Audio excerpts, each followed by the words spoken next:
आदाब नाजरीन, आप देख रहे हैं एनएन चैनल में हूं अनीस फातिमा। पेश है खबरनामा। वज़ीर आला के चंद्रशेखर राव ने मुल्क की 75वें यौम आज़ादी के मौके पर तारीखी किले गोलकुंडा पर कौमी परचम लहराने और परेड को सलामी देने के बाद खिताब किया। इस मौके पर उन्होंने कहा कि महात्मा गांधी की क़यादत में बगैर अहिंसा के मुल्क को आज़ादी दिलाई गई। वज़ीर आला ने बताया कि तेलंगाना की तश्कील के बाद टीआरएस हुकूमत ने रियासत के हर फर्द की तरक्की को मुमकिन बनाने के लिए कई एक फलाही स्कीमात को रूबे अमल लाया है। रियासत में न सिर्फ पानी और बरखी के मसले को हल किया गया, बल्कि 24 घंटे बरखी सरबराह करने और सैकड़ों एकड़ अराजी को सैराब करने की वजह से रियासत के किसान अब खुदकुशी नहीं कर रहे हैं। उन्होंने बताया कि दुनिया भर में जारी कोरोना वबा के बावजूद रियासत की मईशत बेहतर रही और रियासत का जीडीपी 20% ही रहा। हमारी हुकूमत आईटी शोबे को फ़रोग़ देने की वजह से कौमी और बैनुल अक़वामी कंपनियां रियासत में सरमायाकारी कर रही हैं। वज़ीर आला के चंद्रशेखर राव ने हुकूमत की जानिब से किए जाने वाले इक़दामात की तफसीली तौर पर रोशनी डालते हुए बताया कि रियासत के दलित तबके की तरक्की के लिए दलित बंधु स्कीम के तहत फ़ी ख़ानदान 10 लाख रुपये दिए जाएंगे। नए राशन कार्ड्स की सरबराही के साथ साथ बड़े पैमाने पर चावल सरबराह किए जा रहे हैं। मुफ्त मुआयने और इलाज के लिए डायग्नोस्टिक सेंटर्स और बस्ती दवाखानों का क़याम अमल में लाने के अलावा असरी दवाखानों का क़याम अमल में लाया जा रहा है। रियासत को सरसब्ज़ व शादाब बनाने के लिए हरित हरम प्रोग्राम के तहत शजरकारी की जा रही है। उन्होंने बताया कि हैदराबाद को आलमी सतह का शहर बनाने के लिए फ्लाईओवर्स, ब्रिजेस और आउटर रिंग रोड्स के अलावा दुर्गम चेरू ब्रिज तामीर किया गया है। इस मौके पर chief secretary Somesh Kumar, DGP Mahender Reddy, रियासी वज़रा, अरकान असम्बली व कौंसिल और मुख्तलिफ महकमा जात के सदरनशीन के अलावा दीगर भी मौजूद थे। ముఖ్యమంత్రి వర్యులు ప్రధాన వేదికకు విచ్చేస్తూ రాష్ట్రం ఏర్పడిన నాడు 2013-14 ఆర్థిక సంవత్సరంలో మన రాష్ట్ర తలసరి ఆదాయం 1,12,126 రూపాయలు ఉండగా నేడు తెలంగాణ రాష్ట్ర తలసరి ఆదాయం 2,37,632 రూపాయలకు చేరుకుంది. నేడు మన దేశ తలసరి ఆదాయం 1,28,829 రూపాయలుగా నమోదైంది. దేశ తలసరి ఆదాయం కంటే తెలంగాణ రాష్ట్ర తలసరి ఆదాయం రెట్టింపు స్థాయిలో ఉండడం గమనార్హం. తెలంగాణ ప్రభుత్వం వెల్లడించిన గణాంకాల ప్రకారం దేశంలో 10కి మించి పార్లమెంటు స్థానాలున్న పెద్ద రాష్ట్రాలతో పోలిస్తే తలసరి ఆదాయంలో మన రాష్ట్రం దేశంలోనే ప్రథమ స్థానంలో నిలిచిందని చెప్పడానికి నేను గర్విస్తా ఉన్నాను. కరెంటు కష్టాలకు చరమగీతి పాడిన రాష్ట్రంగా తెలంగాణ చరిత్రకెక్కింది. టీఆర్ఎస్ ప్రభుత్వం విద్యుత్ వ్యవస్థను అంతగా బలోపేతం చేసింది. నేడు దేశంలో 24 గంటలు అన్ని రంగాలకు నిరంతరాయంగా మేలైన విద్యుత్ సరఫరా చేస్తున్నటువంటి, రైతులందరికీ ఉచితంగా విద్యుత్తును అందిస్తున్నటువంటి ఏకైక రాష్ట్రం మన తెలంగాణ రాష్ట్రం మాత్రమే. తెలంగాణ ఏర్పడిన నాడు మన రాష్ట్రం కలిగి ఉన్న స్థాపిత విద్యుత్ సామర్థ్యం 7,788 మెగావాట్స్ మాత్రమే. తెలంగాణ ప్రభుత్వం చేసిన అపూర్వ కృషి ఫలితంగా నేడు మన రాష్ట్రం కలిగి ఉన్న స్థాపిత విద్యుత్ సామర్థ్యం. Speaker assembly P Srinivas Reddy assembly के अहाते में 75वें यौम आज़ादी के मौके पर कौमी परचम लहराने के बाद बताया कि रियासत को सुनहरे तेलंगाना में तब्दील करने के लिए हुकूमत की जानिब से तेज़ी के साथ इक़दामात किए जा रहे हैं। उन्होंने रियासत की अवाम को यौम आज़ादी की मुबारकबाद पेश करते हुए बताया कि महात्मा गांधी और बाबा साहेब अम्बेडकर व दीगर की जद्दोजहद की बदौलत ही मुल्क अंग्रेज़ों से छुटकारा हासिल किया है। इस मौके पर अरकान असम्बली व कौंसिल और सेक्रेटरी असम्बली मौजूद थे।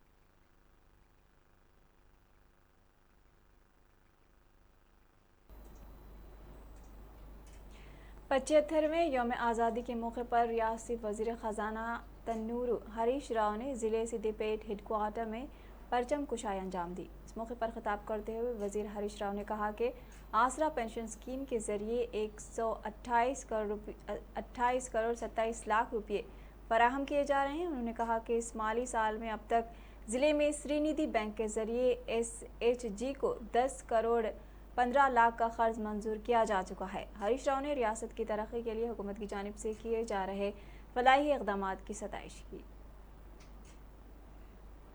ప్రగతికి శ్రీకారం చుట్టారు। రాష్ట్రంలో అన్ని గ్రామాలు పచ్చదనం పరిశుభ్రతతో వెళ్లి విరియాలని, ప్రణాళిక పద్ధతుల్లో గ్రామాల అభివృద్ధి, నియంత్రిత పద్ధతుల్లో నిధుల వినియోగం జరగాలని లక్ష్యంగా నిర్దేశించుకొని ఆ దిశగా 4 విడతల్లో చేపట్టిన పల్లె ప్రగతి కార్యక్రమం జిల్లాలో సఫలీకృతమైంది। సిద్దిపేట జిల్లాలో 489 గ్రామ పంచాయతీల్లో 51 లక్షల మొక్కలు నర్సరీలో పెంచడం జరుగుతుంది। జిల్లాలో 528 గ్రామాల్లో పల్లె ప్రకృతి వనం మరియు మండలానికి ఒకటి చొప్పున 10 ఎకరాల్లో బృహత్ పల్లె ప్రకృతి వనం ఏర్పాటు చేయడం జరిగింది। జిల్లాలోని 489 గ్రామ పంచాయతీలలో వైకుంఠధామాల నిర్మాణాలు చేపట్టబడి అందులో 486 వైకుంఠధామాల నిర్మాణం పూర్తి చేయడం జరిగింది మరియు 489 గ్రామ పంచాయతీల్లో డంప్ షెడ్లు నిర్మాణం పూర్తి కాబడి వినియోగంలో ఉన్నాయి। ప్రతి ఇంటి నుండి तड़ी చెత్త। यौम आज़ादी के मौके पर पंचायत राज के वजीर ई दयाकर राव ने ज़िले जनगाम के हेडक्वार्टर के धर्मकंचा मिनी स्टेडियम में कौमी परचम लहराया और पुलिस परेड की सलामी भी ली। इस मौके पर खिताब करते हुए वजीर ने कहा कि ज़िले में मिशन भागीरथ प्रोग्राम के तहत 830 करोड़ रुपए की लागत से 610 बस्तियों को गोदावरी का साफ पानी फराहम किया जा रहा है। उन्होंने कहा कि 50,000 रुपये से कम के कर्ज मुआफ़ी के हिस्से के तौर पर ज़िले जनगामा के 11,957 किसानों के बैंक खातों में 37 करोड़ 94 लाख रुपये जमा किए जाएंगे। उन्होंने मजीद कहा कि 13 करोड़ 64 लाख रुपये की लागत से 62 रईद वेदिका की तामीर मुकम्मल हो चुकी है। 674 గృహాలు పనులు పూర్తి చేశాం। నిర్మాణం పూర్తి కాని మిగతా గృహ నిర్మాణం పనులు వేగవంతం చేసి లబ్ధిదారులకు త్వరితగతిలో అందించడానికి ప్రణాళిక సిద్ధం చేశాం। మహాత్మా గాంధీ జాతీయ గ్రామీణ ఉపాధి హామీ పథకం కింద పని అడిగిన ప్రతి ఒక్కరికి జాబ్ కార్డులు ఇవ్వడం జరిగింది। 100 రోజుల పని కల్పించడం మరియు సుస్థిర ఆస్తులను ఏర్పాటు ద్వారా ప్రజలకు జీవనోపాధులను పెంచడానికి కృషి చేస్తున్నాం। జిల్లాలో ఈ ఆర్థిక సంవత్సరం 58,068 కుటుంబాలలోని 94,271 కూలీ పనిలోకి రావడం జరిగింది। 2021-22 సంవత్సరంలో 40,92,000 పని దినాలు కల్పించడం లక్ష్యంగా నిర్ణయించడం ఇప్పటి వరకు 22,70,000 పని దినాలు కల్పించి 55% లక్ష్యం పూర్తి చేయడం జరిగింది। ఈ సంవత్సరం सदर मजलिस व हैदराबाद के रुकन पार्लियामेंट असदुद्दीन ओवैसी ने 75वें यौम आज़ादी के मौके पर पुराने शहर के मदीना एक्स रोड पर कौमी परचम लहराया और कौम को खराज पेश किया। इस मौके पर मजलिस पार्टी कायदीन व कारकुनान के अलावा दीगर भी मौजूद थे। इस मौके पर रुकन पार्लियामेंट असदुद्दीन ओवैसी ने यौम आज़ादी की तमाम हिंदुस्तानियों को मुबारकबाद पेश की।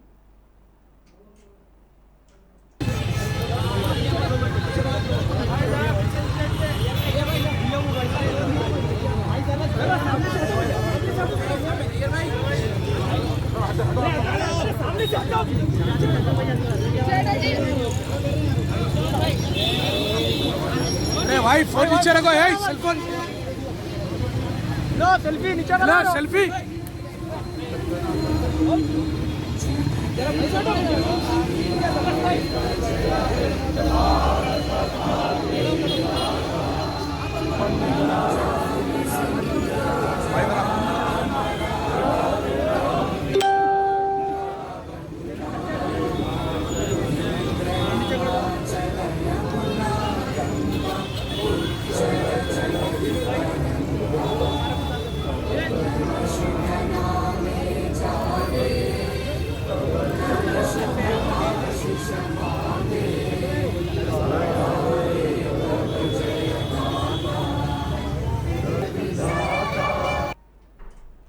कांग्रेस के हेडक्वार्टर गांधी भवन में सदर तेलंगाना प्रदेश कांग्रेस कमेटी व रुकन पार्लियामेंट रेवंत रेड्डी ने 75वें यौम आज़ादी तकरीब के मौके पर कौमी परचम लहराने के बाद खिताब किया। इस मौके पर उन्होंने कहा कि महात्मा गांधी, पंडित जवाहरलाल नेहरू, सुभाष चंद्र बोस की जानिब से मुल्क की आज़ादी के लिए की जाने वाली जिद्दोजहद को नाकाबिले फरामोश करार देते हुए बताया कि बगैर अहिंसा और सत्याग्रह के जरिए मुल्क को आज़ाद करवाया गया। रेवंत रेड्डी ने मरकजी व रियासती हुकूमतों पर तनकीद करते हुए बताया कि ये जमहूरी उसूलों और बाबा साहेब अम्बेडकर के बनाए हुए दस्तूर को पामाल कर रहे हैं। इस मौके पर CLP कायद भट्टी विक्रमार्का, कांग्रेस कायदीन अंजन कुमार यादव, शब्बीर अली, P लक्ष्मया और दीगर मौजूद थे।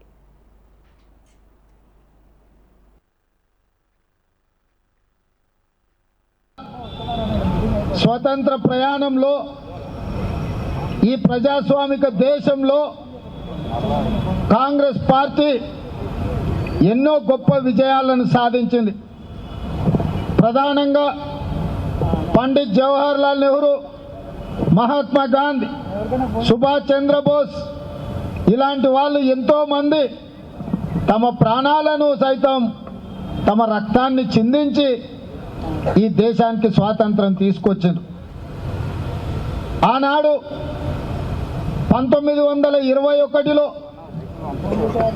విదేశీ వస్తువుల బహిష్కరణ, 1930లో ఉప్పు సత్యాగ్రహం, 1942లో క్విట్ ఇండియా మూవ్మెంట్, ఇన్ని వినూత్నమైన ప్రజాస్వామిక పద్ధతిలో शांतियुत वातावरण। बीजेपी पार्टी ऑफिस में सदर रियासती बीजेपी व रुकन पार्लियामेंट बंडी संजय ने 75वें यौम आज़ादी तकरीब के मौके पर कौमी परचम लहराने के बाद खिताब करते हुए बाबाए कौम महात्मा गांधी, सरदार पटेल, बाबा साहेब अम्बेडकर की काविशों और जिद्दोजहद की सताइश की।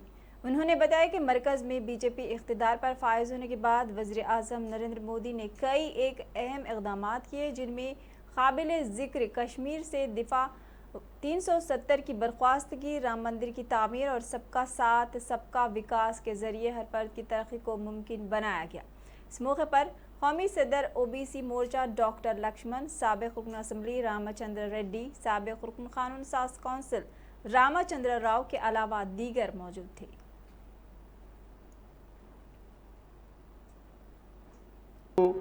ఈ భారతదేశం ఒక స్ఫూర్తిదాయకమైన పాత్ర పోషిస్తున్న విషయాన్ని మనం గుర్తుంచుకోవాల్సిన అవసరం ఉంది. ఇటువంటి పరిస్థితుల్లో దేశవ్యాప్తంగా అన్ని వర్గాల ప్రజలను ఆదుకోవాలన్న ఆలోచనతో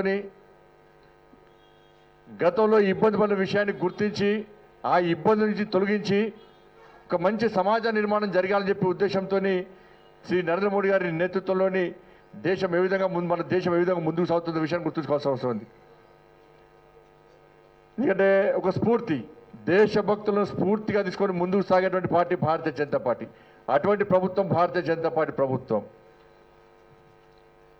ఇటువంటి పరిస్థితుల్లో మనందరూ తెలుసు, మొన్న కూడా క్రీడల్లో మొన్న జరిగిన ఒలింపిక్స్లో గోల్డ్ మెడల్స్తో పాటు అనేక మెడల్స్ సాధించిందంటే కేంద్ర ప్రభుత్వము క్రీడాకారుల విషయంలో ఒక దేశభక్తిని నింపి ఒక స్ఫూర్తిదాయకమైన పాత్ర పోషించిన వ్యక్తి శ్రీ నరేంద్ర మోడీ గారు.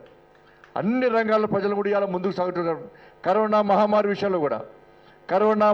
విషయంలో కూడా ఈ దేశ ప్రజలను కాపాడాలనే ఆలోచనతో ఎక్కడ కూడా వెనుకడుగు వేయకుండా ఇలా ప్రపంచంలోనే ఇలా భారతదేశాన్ని కరోనా మహమ్మారి నుంచి ఏ విధంగా కాపాడిన ఒకటి మంచి సందేశాన్ని ఇచ్చినటువంటి, ఒక మంచి సంకేతాన్ని ఇచ్చినటువంటి వ్యక్తి శ్రీ నరేంద్ర మోడీ గారు. కాబట్టి కరోనా మహమ్మారి విషయంలో దేశ ప్రజలను కాపాడే విషయంలో ప్రతి భారతీయుడు నా దేశ ప్రజలను CLP कायद भट्टी विक्रमार्का ने कहा कि आज की आज़ादी कांग्रेस कायदीन की काविशों का नतीजा है। उन्होंने वाज़ेह किया कि कांग्रेस पार्टी ने मुल्क में जमहूरियत की बुनियाद रखी थी।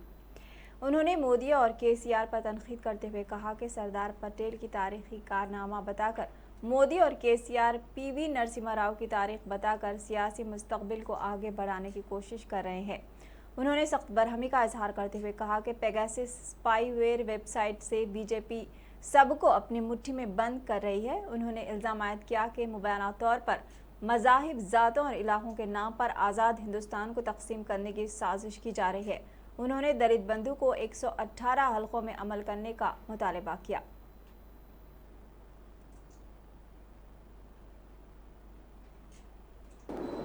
కొద్దిమంది చేతుల్లోకి మొత్తం ఆర్థిక వ్యవస్థ పోకుండా చేసిన విధానాలు కావచ్చు, అట్లాగే గ్రీన్ రివల్యూషన్ తీసుకొచ్చినటువంటి విధానం కావచ్చు, వైట్ రివల్యూషన్ తీసుకొచ్చిన విధానం కావచ్చు, ఇవన్నీ కూడా భారతదేశ ప్రజాస్వామ్యాన్ని, భారతదేశ ఆర్థిక పరిస్థితిని పెద్ద ఎత్తున ఉపయోగపడ్డాయి. ఆనాటి కాంగ్రెస్ నాయకత్వం తీసుకున్నటువంటి చర్యల వల్లనే బలోపేతమైందని చెప్పడానికి కూడా ఎటువంటి సందేహం లేదు. ఈనాడు భారతదేశాన్ని ఏలుతున్నటువంటి రాజకీయ పార్టీ राजीव गांधी सद्भावना यात्रा कमेमोरेशन कमेटी की जानिब से 75वां यौम आज़ादी अमृत उत्सव तकरीबात तारीखी चार मीनार में मनाई गई। इस मौके पर चेयरमैन सद्भावना कमेटी जी निरंजन और सीनियर नायब सदर तेलंगाना प्रदेश कांग्रेस कमेटी ने कौमी परचम लहराया और कौमी तराना गाया और बाबा कौम महात्मा गांधी की तस्वीर पर गुलहाए अकीदत पेश करते हुए खराज पेश किया। इस मौके पर बच्चों और सयाहों में मिठाइयाँ भी तकसीम की गईं। जी निरंजन ने अपनी तकरीर में अंग्रेज़ों के खिलाफ जिद्दोजहद, आज़ादी के दौरान और आज़ादी के हुसूल में आज़ादी के जंगजुओं की खिदमात और कुर्बानियों को याद किया। उन्होंने मज़ीद कहा कि हर हिंदुस्तानी को अहिंसावादी महात्मा गांधी जी के नक्शे कदम पर चलना चाहिए ताकि लोगों के दरमियान मसावात और पसमानदा अफराद की तरक्की के ख्वाबों को पूरा किया जा सके। कांग्रेस पार्टी कायदीन और कारकुनान के अलावा दीगर ने इस मौके पर शिरकत की। शान की जाने पाए चाहे जान भले ही जाए, विश्व शांति करके दिखलाए, तब होवे प्रण पूर्ण हमारा, झंडा ऊंचा रहे हमारा, विजयी विश्व तिरंगा प्यारा। सदर नशीन कानून साज कौंसिल भोपाल रेड्डी ने कौंसिल की इमारत पर मुल्क की 75वें यौम आज़ादी के मौके पर कौमी परचम लहराया और मुजाहिद आज़ादी महात्मा गांधी और बाबा साहेब अम्बेडकर की फ़ोटो पर फूल मालाएं पेश की। इस मौके पर अरकान कानून साज कौंसिल और सेक्रेटरी असम्बली मौजूद थे।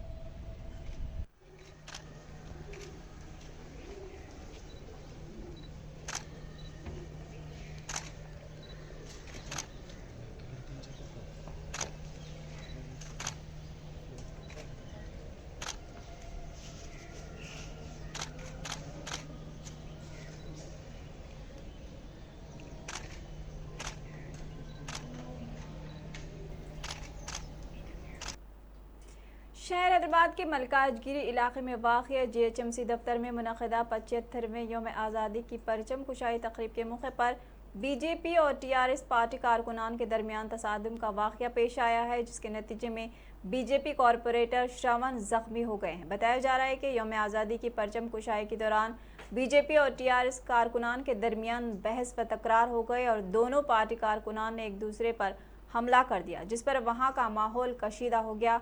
ताहम पुलिस ने मुदाखलत करते हुए बीजेपी और TRS कारकुनान को मुंतशिर कर दिया। इस मौके पर तस्वीर कशी करने वाले मीडिया नुमाइंदों पर भी हमला करते हुए उनसे कैमरे और सेलफोन्स छीनकर TRS कारकुनान राह फरार हो गए, जबकि जख्मी बीजेपी कॉरपोरेटर श्रवण ने TRS रुकन असम्बली मैनमपल्ली की मौजूदगी में हमला करने का इल्ज़ाम आयद किया और मैनमपल्ली डाउन डाउन के नारे भी लगाए।